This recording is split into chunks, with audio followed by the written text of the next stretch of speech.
오늘은 하나님의 영에게 크게 감동됨에 라는 제목으로 함께 하나님의 말씀을 나누고자 합니다.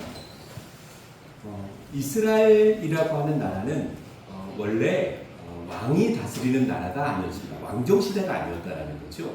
그 왕정시대 전에가 바로 사사시대라고 성경은 우리에게 소개하고 있고, 법관이라고 하는 사사들이 나라를 다스렸다라는 것을 우리에게 소개해주고 있습니다. 문제가 있죠. 이 사사라고 하는 사람들이 하나님을 잘 믿고 따랐을 때는 아무 문제가 없었는데, 이 사사들이 하나님의 말씀대로 살지 못하면 그 민족이 영향을 받았다라는 것을 우리에게 알려주고 있습니다. 그러니까 좋은 사사가 있을 때는 상관이 없는데, 좋지 못한 사사가 세워졌을 때는 반드시 그 민족이 어려움과 힘든 상황들을 경험했다라는 것을 우리에게 소개해주고 있죠. 성경에서 사무엘이라고 하는 선지자였으면서 사사였는데요. 이 사람이 나라를 다스렸을 때는 아무 문제가 없었습니다. 오히려 하나님의 은혜와 복을 누렸었는데, 문제는 그의 아들들이 사사가 됐었을 때는 문제가 발생했고, 이 일들로 말미암아 이스라엘 백성들이 왕을 요구하는 장면들을 우리에게 알려주고 있는 겁니다. 우리 그래서 사무엘상 8장 1절부터 5절까지 있는 말씀을 읽어보면 그 상황을 이렇게 우리에게 설명해주고 있는데요. 우리 같이 한번 읽어보도록 하겠습니다. 사무엘이 늙음에 그의 아들들을 이스라엘로 삼으니 장자의 이름은 요엘이요 차자의 이름은 아비아라. 그들이 브엘세바에서 사사가 되니라. 그의 아들들이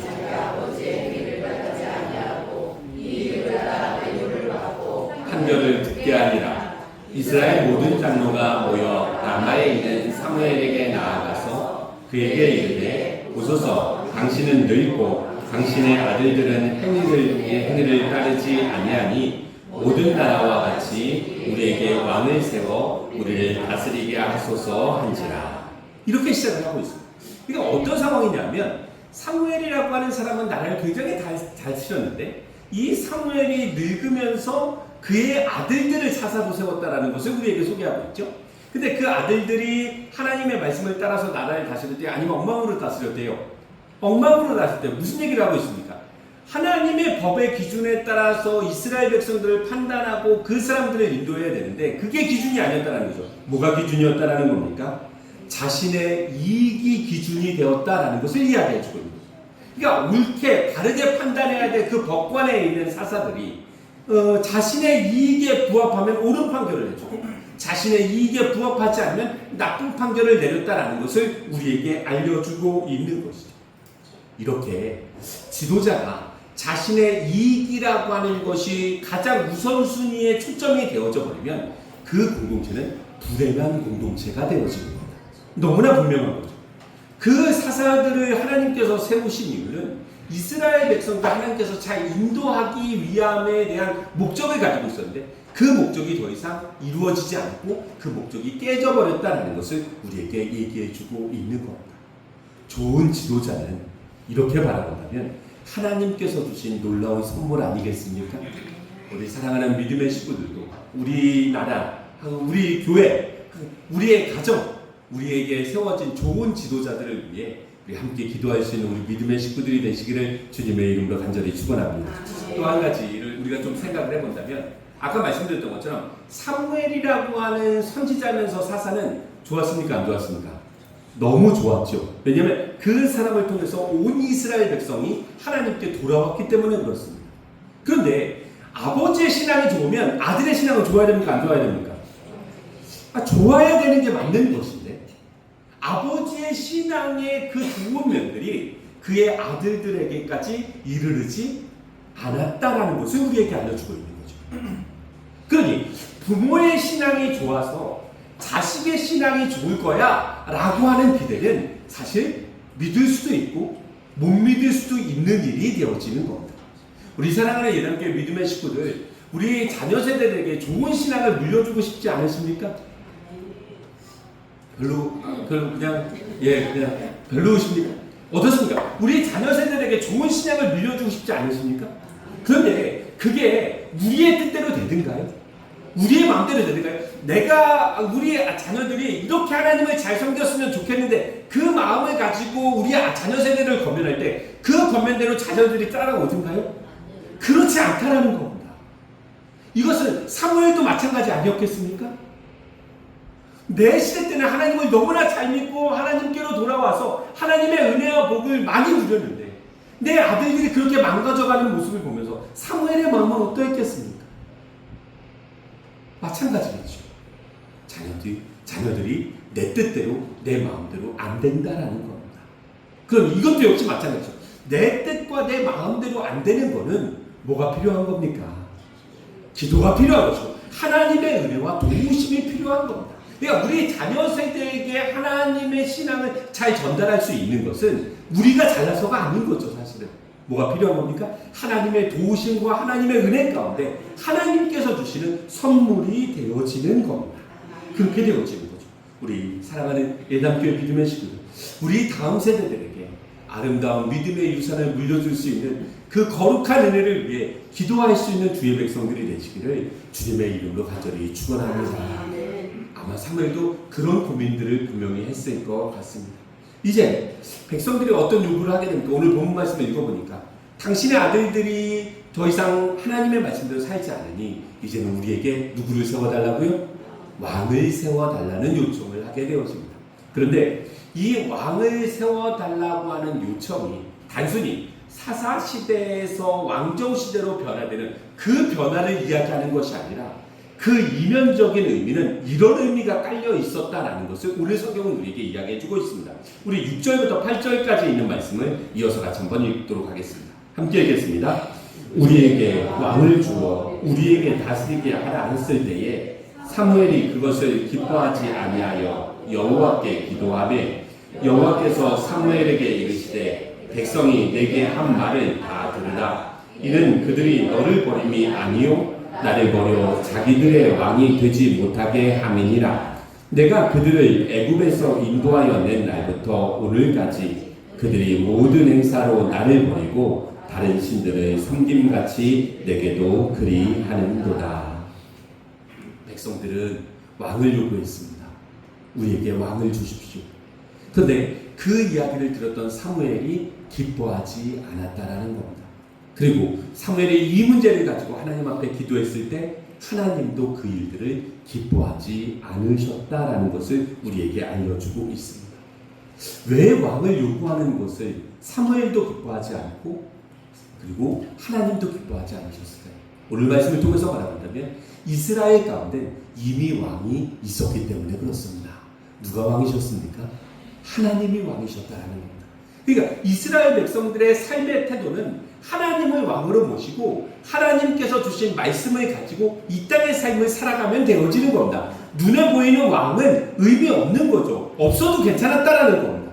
그런데 그 왕들을 요구하는 그 요구에 대해서 하나님이 뭐라고 말씀하시냐면 이스라엘 백성들이 나를 버려서 내가 왕이 되는 것을 원하지 않았다라는 겁니다. 그러니까 하나님은 이미 왕이셨는데 그 왕된 자리에 다른 왕을 요구하니 하나님 뭐라고 느끼시는 겁니까? 버림받았다라고 느끼시는 겁니다. 그것을 성경은 우리에게 이야기해주고 있는 것이죠. 이스라엘 백성들이 하나님의 통치와 하나님의 다스림을 받는 그 아름다운 나라를 이야기함에 있어서 하나님이 왕되는 걸 더 이상 원하지 않았다라는 것을 우리에게 알려주고 있는 것이죠. 생각해보면 하나님은 하나님의 백성들에게 왕이 되고 싶으셨습니다. 그리고 그 자리를 지키고 싶으셨습니다. 그러면 우리도 하나님의 백성이라고 한다면 우리를 향한 하나님의 마음도 마찬가지 아니겠습니까? 하나님은 우리 마음속에 누가 되고 싶으신 겁니까? 왕이 되어지고 싶으신 겁니다. 그것을 우리는 하나님의 나라라고 이야기를 하는 것이고 그 하나님의 나라는 영토의 개념이 아니라 통치의 개념과 다스림의 개념입니다.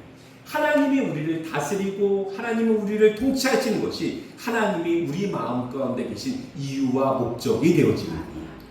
하나님의 나라를 우리 마음속에 더 풍성하게 누려가시기를 주님의 이름으로 간절히 축원합니다. 하나님의 나라는 말에 있지 않고 능력이 있다고 했고 하나님의 나라는 먹는 것과 마시는 것이 아니라 의와 평강과 기쁨이라고 했습니다.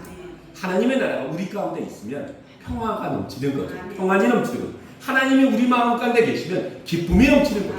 이것이 그 나라의 생명력 가운데 주어지는 자연스러운 모습이 되어지는 거죠. 그래서 당신은 신앙인이기 때문에 웃어요. 그렇게 얘기하는 게 아닌 거죠. 이미 하나님 나라가 우리 가운데 있으면 그 생명력으로 말미암아 우리는 웃는 삶을 살게 되어지는 거죠. 이것이 우리들 가운데 중요한 거죠. 그러니까 하나님이 내 안에 있으면 나를 평안하게 해주시는 거죠. 하나님이 내 안에 계시면 우리의 표정을 기쁘게 만들어 주시는 겁니다. 그것이 그 나라의 생명력을 누려가는 사람들이 살아가는 삶의 모습이고 삶의 표정이고 삶의 태도가 되어지는 거죠. 옆 사람들 한번 쳐다보시겠습니까? 하나님이 왕이신 것 같습니까? 네, 그렇죠. 이거죠. 그러니까 심각하게 있다 갑자기 쳐다보면서 웃는 게 아니라 그냥 우리 가운데 늘 기쁨이 넘치는 모습으로 우리는 이 땅의 삶을 살아갈 수 있도록 하나님께서 만들어 주셨다는 것을 성경은 우리에게 말해주고 있는 것이죠. 하나님의 다스림과 하나님의 통치를 경험할 수 있는 하나님의 나라를 누려갈 수 있는 우리 믿음의 식구들이 되시기를 주님의 이름으로 간절히 축원합니다. 이제 그 백성들의 요구를 사무엘이 받아들이게 되어지고 이제는 그렇게 해서 첫 번째 왕이 바로 이 사울이라고 하는 왕이었는데요. 이 왕 사울이라고 하는 사람의 신체적인 조건은 너무나 좋았습니다. 왜냐하면 이 사람이 섰을 때 다른 사람보다 어깨 위가 더 높았다는 거거든요. 그러니까 다른 사람들이 다 어깨 정도밖에 오지 않았다는 거예요. 키가 굉장히 컸다라는 것을 우리는 생각해 보게 되어지는 것이죠. 근데 이 사람의 외형은 참 좋았는데 이 사람에게 너를 하나님께서 왕으로 선택하셨어 라는 이야기를 했을 때 이 사울 왕의 반응이 좋지 않았다라는 것을 우리에게 알려주고 있습니다. 사건은 이런 건데요. 사울의 아버지가 나귀를 잃어버린 적이 있었습니다. 그리고 그 나귀를 잃어버렸을 때 사울이라고 하는 아들이 가서 나귀를 찾게 되어지는데 나귀를 그대로 못 찾았습니다. 근데 그 나귀를 찾는 그 과정 속에 누구를 만나게 되냐면 사무엘 선지자를 만나게 되어지고 이 사무엘 선지자가 사울에게 이야기하는 거죠. 너가 앞으로 하나님께서 선택한 이스라엘의 첫 번째 왕이 될 거야 라는 소식을 듣게 되어진 겁니다. 우리가 만약에 사울 입장이라면 기분이 좋았을까요? 안 좋았을까요? 그런 상상을 저희는 해본 적이 없으니까. 예, 왕이 될 거라고 하는 상상을 해본 적이 없으니까. 예, 뭐 별로 관심사가 아니지만 그냥 만약에라고 하는 적용을 해본다면 좋았겠습니까? 안 좋았겠습니까? 다들 왕에 대한 마음들이 다들 있으신 거군요. 근데 사울이 왕이 된다는 이야기를 들었을 때 이런 반응을 보였다라는 것을 성경은 우리에게 이야기해주고 있는데요. 우리 사무엘상 10장 19절부터 21절까지 있는 말씀을 우리 같이 한번 읽어보도록 하겠습니다. 우리 함께 읽겠습니다. 사무엘이 사울에게 대답하여 이르되 내가 선견자이니라. 너는 내 앞서 산당으로 올라가라. 너희가 오늘 나와 함께 먹을 것이요 아침에는 내가 너를 보내되 내 마음에 있는 것을 다 내게 말하리라. 사흘 전에 이른 내 암나기들 염려하지 말라. 찾았느니라. 온 이스라엘이 사모하는 자가 누구냐? 너와 내 아버지의 온 집이 아니냐 하는지라. 사울이 대답하여 이르되 나는 이스라엘 지파의 가장 작은 지파 베냐민 사람이 아니니까? 또 나의 가족은 베냐민 지파 모든 가족 중에 가장 미약하지 아니하니까? 당신이 어찌하여 내게 이같이 말씀하시나이까? 사무엘이 사울에게 이야기하는 거죠. 온 이스라엘 백성들이 사모하는 사람이 바로 너의 아버지의 집이다. 그게 관용적인 표현이죠. 너가 앞으로 누가 될 거라는 겁니까? 왕이 될 거라고 하는 이야기를 해주는 거죠. 근데 이 이야기를 들었던 사울의 반응이었습니다. 네, 감사합니다. 제가 왕이 되겠습니다. 그러지 않았다는 겁니다. 뭐라고 이야기하고 있습니까? 우리의 집은 나는 가장 작은 지파인 베냐민 지파 사람이고 그 베냐민 지파 가운데 가장 약한 가족이 우리 가족인데 내가 왕이 될 이유가 없지 않습니까? 라고 이야기하는 사울의 모습을 이야기해주고 있는 것이죠. 그러니까 왕이 될 거라고 하는 그 소식을 사울이 들었을 때 좋아합니까? 안 좋아합니까? 안 좋아하는 거예요. 오히려 불편해하는 거예요. 나서는 것에 대해서 불편해하는 거예요. 나는 왕의 그릇이 아니라고 이야기를 하는 거예요. 그렇게 별로 의지가 없어 보이는 아주 내성적인 사람이 누구라는 겁니까? 사울이라는 겁니다. 근데 이것이 단순히 이 모습 가운데서만 나타나는 것이 아니라 정말로 이스라엘 백성들이 왕을 뽑는 과정 속에서도 동일하게 나타나게 되어집니다. 이스라엘 백성들이 사람들을 모아놓고 왕을 뽑는 방법은 제비뽑기라고 하는 방법이었는데요. 그때 나타났던 상황들을 보면 사울의 모습이 정말로 진짜였다라는 것을, 이게 단순히 겸손해서 그냥 내가 한번 거부한다 그 정도 차원이 아니라 이 사람은 실제로 그런 내성적인 사람이었다라는 것을 우리는 말씀 속에서 읽어가게 되어지는 거죠. 우리 10장 19절부터 23절까지 있는 말씀을 우리 같이 한번 읽어보도록 하겠습니다. 이게 그 이스라엘 백성들의 왕을 뽑는 방식이었는데요. 우리 같이 한번 읽어보겠습니다.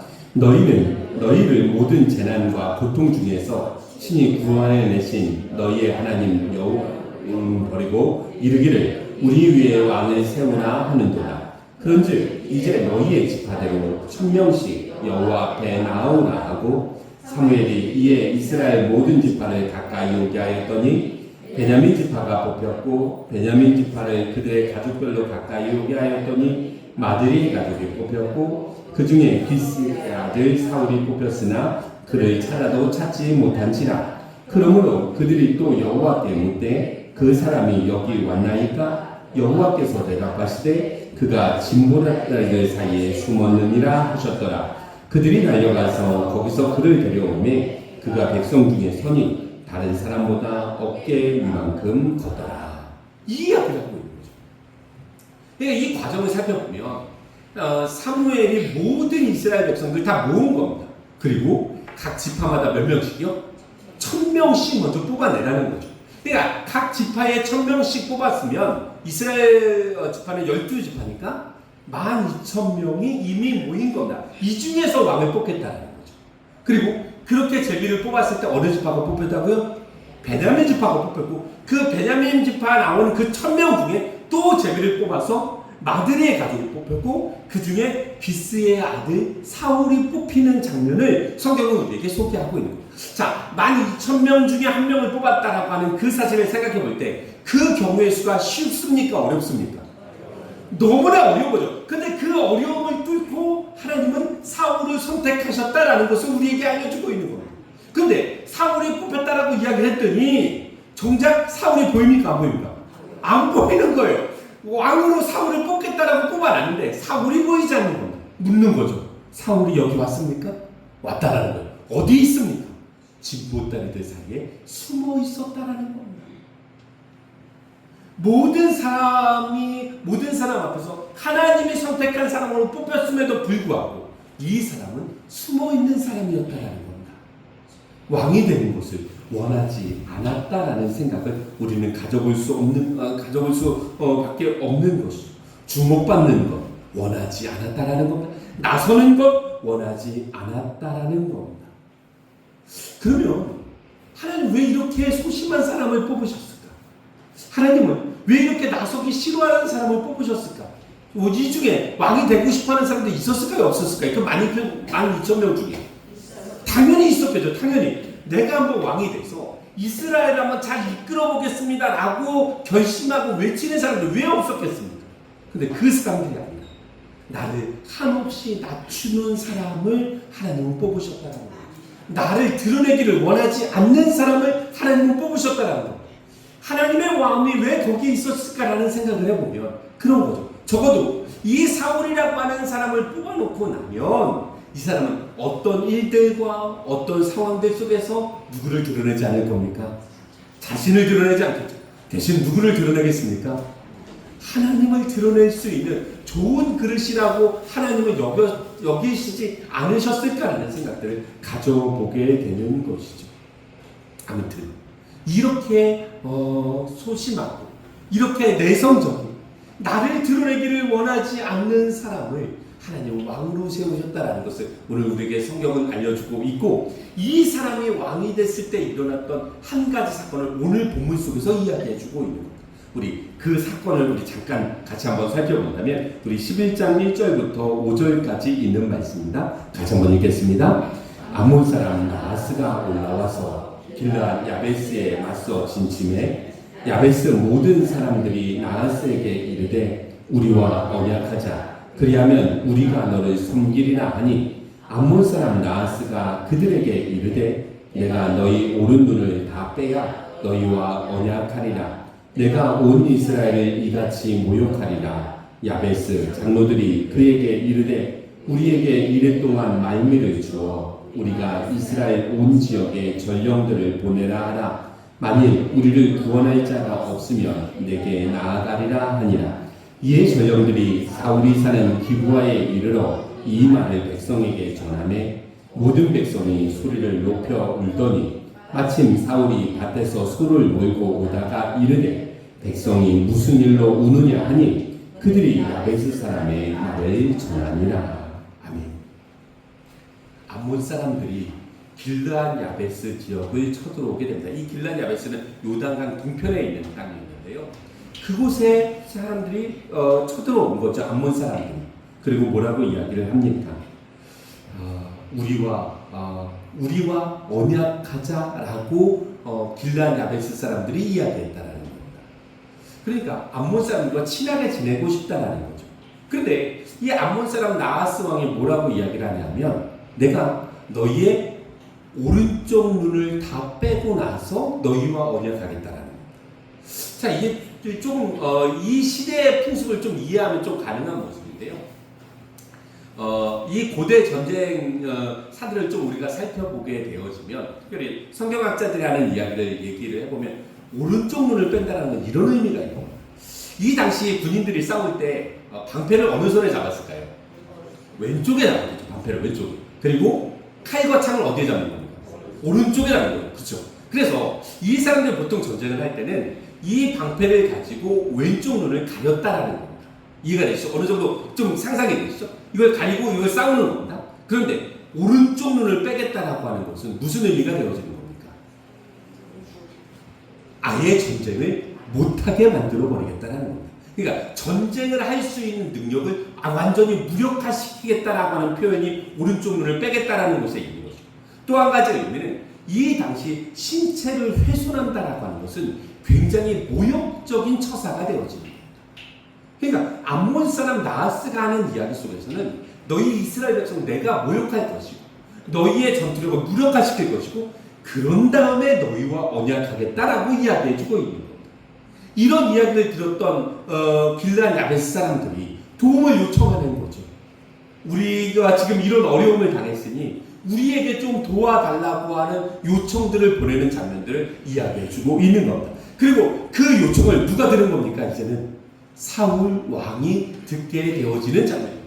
자, 사울 왕의 이때까지의 우리의 모습을 보면 이 사람은 어떤 사람이었습니까? 사람들을 데리고 가서 싸울 만한 사람입니까? 아니면 그냥 눈을 빼앗길 사람입니까?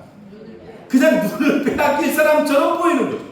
도대체 전쟁에 대한 의지가 없는, 뭔가 많은 사람들을 이끌기 쉽지 않은 그런 사람이 사울 아니었습니까? 그런데 이 사울이 이 소식을 듣자마자 우리가 이때까지 알았던 사울과는 전혀 다른 모습을 우리에게 보여주고 있는 것이죠. 사울 왕이 이 이야기를 들었을 때 이런 반응을 보였다는 것을 우리에게 소개해주고 있는데, 우리 11장 6절 7절에 있는 말씀을 우리 같이 한번 읽어보도록 하겠습니다. 우리 같이 한번 읽겠습니다. 사울이 이 말을 들을 때 하나님의 영에게 크게 감동되매 그가 너무 크게 일어나 한결의 소를 잡아 각을 뜨고 전령들의 손으로 그것을 이스라엘 모든 지역에 두루 보내어 이르되 누구든지 나와서 사울과 사무엘을 따르지 아니하며 그의 소들도 이와 같이 하리라 하였더니 여호와의 두려움이 백성에게 임하매 그들이 한 사람같이 나온지라. 자, 뭐라고 이야기를 해주고 있습니까? 하나님의 영에 감동되어져서 그의 노가 일어났다는 겁니다. 세번역 성경 뭐라고 표현하고 있냐면 그가 무섭게 분노를 터뜨렸다라고 이야기를 해주고 있습니다. 그러니 그 전까지 우리가 아는 사울은 조용하고 소심하고 자신을 드러내지 못하고 뭔가 나서지도 못하는 사람이었는데 하나님의 영에 감동되어지고 나서는 갑자기 분노하기 시작했고 그 분노를 가지고 사람들을 모으기 시작했고 그 모은 사람들로 전쟁에 나가게 되었다는 것을 이야기해주고 있는 것. 그리고 이 전쟁에서 이겼을까요? 졌을까요? 이겼습니다. 그리고 이 전쟁에서 승리함으로 말미암아 한 나라의 왕으로서의 입지를 잘 가지게 되는 모습을 성경은 우리에게 알려주고 있는 것이죠. 그 전까지는 소심하고 부끄러움이 많았던 이 사울 왕이 하나님의 영에 감동되니 분노할 수 있었고 전쟁에 함께 나갈 수 있는 용사들을 모을 수 있었고 전진 항복판에 뛰어들 수 있는 용기를 가지게 되었다는 것을 우리에게 알려주고 있는 겁니다. 하나님의 영이 임하니 정말로 소심한 사람이 정말로 긍정적이고 뭔가 만들어낼 수 있는 사람으로 변화되었다는 것을 우리에게 알려주고 있는 겁니다. 한없이 조용했던 사람이 의로운 분노를 할 수 있는 사람이에요. 나서기 싫어하는 사람이 많은 사람들을 권면해서 전쟁에 데리고 나갈 수 있는 놀라운 사람으로 되었다는 것을 성경은 우리에게 알려주고 있는 겁니다. 이처럼 하나님의 영은 우리의 성품과 우리의 인격에도 변화를 주는 모습들을 성경은 우리에게 알려주고 있는 것이죠. 그렇지 않습니까? 그 사람의 내적인 모습들, 그 사람이 가지고 있는 기질과 성품을 변화시켜내었다는 것을 우리에게 알려주고 있는 겁니다. 그러면 우리가 오늘 말씀을 좀 살펴보게 되면 그 반대도 좀 가능하지 않을까요? 쉽게 분내고 화내는 사람은 우리 주변에 있습니까? 없습니까? 있어요. 그러면 이 사람들도 하나님의 영에 감동될 수 있다라고 한다면, 하나님이 그 사람의 마음과 성품과 기질을 만져주실 수 있다라고 한다면 이 사람들 어떤 사람이 될까요? 온유하고 평안한 사람이 되지 않겠습니까? 쉽게 화내지 않고 다른 사람들을 이해하고 배려하는 사람으로 변화되는 것도 역시 가능한 일 아니겠습니까? 결국 그 마음을 바꾸어 가시는 건 누구시기 때문에 그렇습니까? 하나님이시기 때문에 가능한 일 아니겠습니까? 저는 우리 사랑하는 예담교회 믿음의 식구들이 하나님의 영에 감동되어질 수 있다라고 한다면 우리의 속사람은 언제든지 변화될 수 있다고 믿어 의심치 않습니다. 그냥 나는 이렇게 생겨먹었으니까 이렇게 살래. 그게 더 이상 성경 안에서는 불가능한 일이라는 거죠. 하나님이 원하시는 모습으로 더 아름답게 변화될 수 있는 여지를 성경은 우리에게 이야기하고 있기 때문에 그렇습니다. 누가복음 19장을 읽어보면 오늘 이 말씀을 드리고 오늘 같이 우리 기도하는 시간을 가지려고 하는데요. 삭개오라고 하는 사람이 있었습니다. 이 사람은 세리장이었고 부자였대요. 그러니까 이 당시 로마 시대 때 세리라고 하는 직업은 이스라엘 백성들이 다스리고 있는 나라가 로마였습니다. 그 로마라고 하는 나라 어떤 마을이나 어떤 지역에 세금을 미리 설정을 하는 거죠. 그러면 이 세금을 설정하면 이 세금을 설정한 것을 기반으로 공개 입찰을 하는 겁니다. 그러면 많이 세금을 내겠다고 쓴 사람이 그곳에 그 지역에 세리가 되어지는 구조였다는 거죠. 그러면 세리가 그렇게 입찰을 해서 된 세리는 당연히 이 사람들에게 거둘 수 있는 세금의 권리가 있는 거니까, 세리로서의 권리가 있는 거니까 당연히 더 많은 양들을 세금으로 걷어쓸 것이고, 그렇게 걷어진 것이 자신의 이익의 구조를 삼는 거였다라는 것을 우리에게 알려주고 있다면 이 세리장은 당연히 부자였을 수밖에 없다라는 거죠. 그런데 이 사람이 예수님을 만나게 되어집니다. 이 세리장이었던 삭개오가 예수님을 만나게 되어집니다. 평생 돈이라고 하는 것에 대해서 목매였던 사람, 그로 말미암아 자기 민족들에게는 정말로 매국노라고 하는 칭함을 받으면서까지 미워함을 받았던 그 사람이 예수님을 만난 다음에 이런 고백을 하는 장면을 우리에게 알려주고 있습니다. 돈만 알고 자신만 알았던 삭개오가 이런 고백을 해주고 있는 거죠. 우리 누가복음 19장 8절부터 10절까지 있는 말씀을 같이 한번 읽어보도록 하겠습니다. 함께 읽겠습니다. 삭개오가 서서 주께 여짜오되 주여 보시옵소서, 내 소유의 절반을 가난한 자들에게 주겠사오며 만일 누구의 것을 속여 빼앗은 일이 있으면 내 갑절이나 갚겠나이다. 예수께서 이르시되 오늘 구원이 이 집에 이르렀으니 이 사람도 아브라함의 자손임이로다. 인자가 온 것은 잃어버린 자를 찾아 구원하려 함이니라. 아멘. 그 전까지 백성들은 없고 자신의 부만 채우려고 했던 욕심쟁이 삭개오가 이제는 자신의 부의 절반을 누구에게 주겠대요? 가난한 사람들에게 주겠대요. 그리고 또 누군가의 것을 속여서 빼앗으면 몇 배를 갚겠대요? 4배를 내가 갚겠다는 거예요. 더 이상 부의 이끌림을 받지 않고 자신의 부를 나누는 사람으로 변했다는 것을 성경은 우리에게 이야기해주고 있는 겁니다. 하나님의 영에 감동된 사람, 그리스도 예수를 만난 사람은 그 속사람이 반드시 변하게 되어 있는 겁니다. 그리고 그 변화된 모습으로 이 땅의 삶을 살아가게 되었습니다. 그러니까 예배를 드리면서 가장 이상한 사람은 어떤 사람입니까? 안 변하는 사람이 가장 이상한 사람입니다. 우리는 예배 가운데 하나님의 영을 경험하게 되어진 것이고 하나님의 영이 우리를 감동시킬 때 주시는 그 감동 속에 우리의 삶을 새롭게 결단하고 살아가는 믿음의 사람들이 되어줘야 될 것입니다. 오늘 우리가 말씀을 정리해 본다면 하나님을 만나고 변화된 사람은 반드시 그 공동체에 유익함을 주게 되어 있습니다. 사울은 하나님의 영에 감동되어서 그 나라에 유익함을 주어 삭개오도 마찬가지 아닙니까? 자신이 예수님을 만나고 나서 변화되고 나니 그가 살고 있는 그 지역 안에 유익함을 주는 정말로 멋있는 사람이 되었다라는 것을 우리에게 알려주고 있죠. 우리 사랑하는 예담교회 믿음의 식구들 한 사람 한 사람도 하나님의 영에 감동되어지고 우리의 속사람이 변화되면 우리가 속해 있는 공동체 안에 유익함을 주는 사람이 될 수 있을 겁니다. 그것이 가정이 되었건, 그것이 교회가 되었건, 그것이 직장이 되었건, 학교가 되었건, 내가 속해 있는 그 공동체 안에 유익함을 주는 멋진 하나님의 사람이 될 수 있다는 것을 성경은 우리에게 이야기해 주고 있습니다. 내 의지나 내 노력으로 변화되어지는 것이 아닙니다. 하나님의 영이 우리를 감동시키실 때 우리는 변화될 수 있는 겁니다. 그 거룩한 변화에 대한 기대를 가지고 우리는 기도할 수 있어야 되는 것이고, 그 거룩한 변화의 시작점을 우리한테 둠으로 만들면 우리가 속해 있는 공동체가 어떻게 하나님의 은혜를 경험하게 될지를 우리는 기대하는 주의 백성들이 되어져야 될 것입니다. 그런 거룩한 믿음의 백성들이 되시기를 주님의 이름으로 간절히 축원합니다. 아멘.